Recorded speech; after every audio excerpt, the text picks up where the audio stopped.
BA Semester 3 students. This is Anuja ma'am here.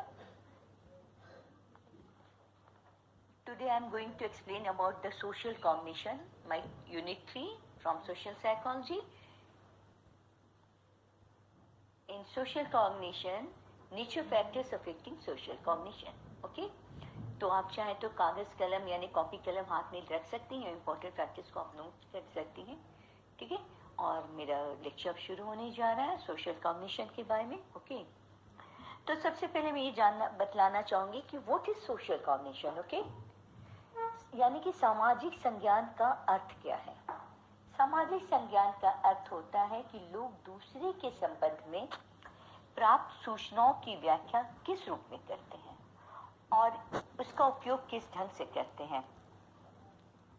इसके बारे में बैरन एंड बेल ने 1998 यह बतलाया है कि सामाजिक जगत के संबंध में सूचना की व्याख्या लोग कैसे करते हैं, विश्लेषण कैसे करते हैं, उसका स्मरण कैसे करते हैं तथा उपयोग कैसे करते हैं, इसके अध्ययन को ही सामाजिक संज्ञान कहते हैं. Means social cognition is the study how people interpret, analyze, remember and use information about the social world. Through that is why Baron and Bean in 1998. अब देखते हैं कि किस तरह से हमें अफेक्ट करता. तो इसका सामाजिक संज्ञान की स्वरूप विशेषता और हाउ दिस थिंग. इसके बाद में इसका जो पॉइंट वाइज आप चाहें तो नोट्स कर सकते हैं या ऐसे भी. अब सोशल कॉग्निशन की एक विशेषता या इंफॉर्मेशन ओवरऑल है, व्यक्ति अपने सामाजिक जीवन में कि प्रतिदिन अनेक लोगों से मिलता है और उनके साथ उनका इंटरेक्शन होता है और मिलने के बाद तथा उनके मिलने के स्थान, दृश्य, संवेदनाएं, लोगों द्वारा बोले गए शब्द, बोलने का ढंग, उनके हाव भाव इत्यादि, ये जो सारे बिहेवियर्स है अनुभव सामाजिक संज्ञान के फैक्टर्स के रूप में होते हैं. असल तो यह है कि ये सारे अनुभव, स्मृतियां, संवेदनाएं इत्यादि अनेक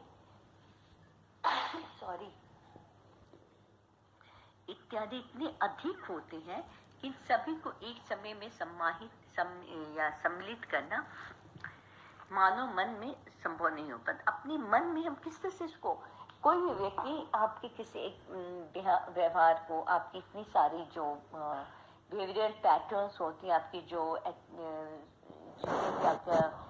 एक्टिविटीज होती हैं, उसको एक साथ किस तरह से अपने मन में एक्सेप्ट कर रहे हैं और उसको, ये पॉसिबल तो होता नहीं है.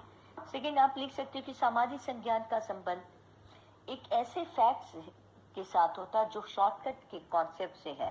जैसा कि हम पहले भी देखते हैं और सुनते हैं, पढ़ते आ रहे हैं कि सामाजिक जीवन की सभी बातों को एक समय में मानव यानी व्यक्ति के मन में समाहित करना संभव नहीं होता है.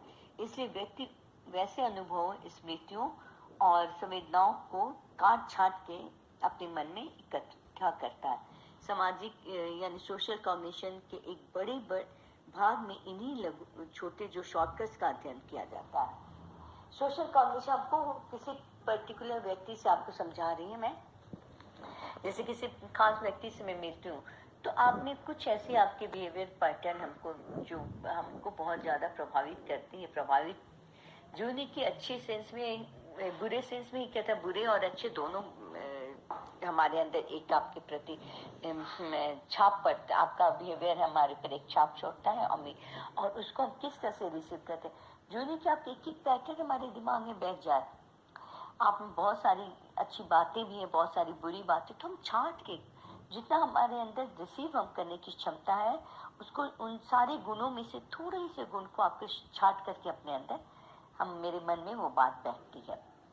तीसरा है कि सोशल कॉग्निशन का एक महत्वपूर्ण पक्ष यह है कि व्यक्ति अपने सामाजिक जीवन की जो भी घटनाओं को सबसे अधिक सरल तरीके से समझना चाहता है. समझिए, तो व्यक्ति के इस प्रवृत्ति को भी संज्ञानात्मक यानी कॉग्निटिव मेजर की संज्ञा दी गई है, जिसका अर्थ यह है कि सामान्य नियम से लोग उतना कम चिंतन करते हैं जितना कि आवश्यक होता है। और यह भी एक बार जब वे किसी विश्वास या विचार को अपना लेते हैं ना, तो उसको छोड़ने के प्रति काफी मतलब अनिच्छुक होते हैं एक तरह से। वोट कह सकते हैं कि सोशल कॉग्निशन के संबंध में एक खास बात है, जो कि यह है कि लोग अपनी मानसिक प्रक्रियाओं की जानकारी बहुत कम रखते हैं।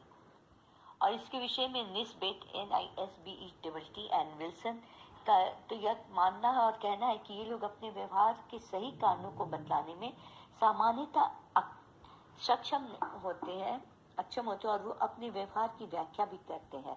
तो उनकी व्याख्या प्रायः गलत होती है, जिसका अर्थ यह कभी भी नहीं है कि लोग अपने व्यवहार को कभी भी नहीं समझ पाते, बल्कि उसका आशय यह है कि ज्यादातर परिस्थितियों में लोग अपने व्यवहारों को ठीक ठीक समझने में भूल करते हैं। होता है ना कि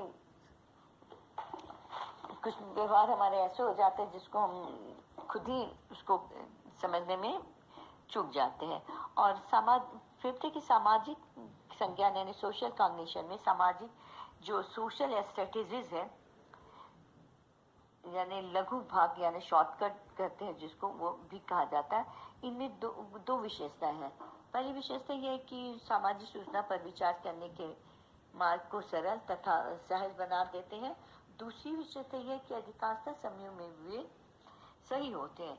यदि व्यक्ति की जो संज्ञात्मक योजना को अपनाने से भी हमेशा गलत निर्णय पर पहुंचता है, तो उस योजना को छोड़कर कोई दूसरी योजना को अपनाता है। तो इस प्रकार एक्यूरेसी तथा स्पीड के बीच व्यापार हमेशा कॉग्निटिव यानी संज्ञानात्मक योजनाओं के अंतर्गत चलता रहता है। तो सामाजिक संज्ञान का अर्थ यही होता है। सोशल कॉग्निशन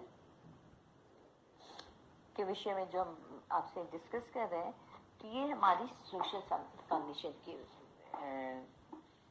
और अब इसके अंदर हम आएंगे आपको आज के एक लेक्चर में मैं आपको एक टॉपिक और है मेरा सोशल कॉग्निशन के साथ, प्रो सोशल बिहेवियर। ओके, तो अब प्रो सोशल बिहेवियर हम उस विषय में नेक्स्ट क्लास में आपको लेक्चर देंगे।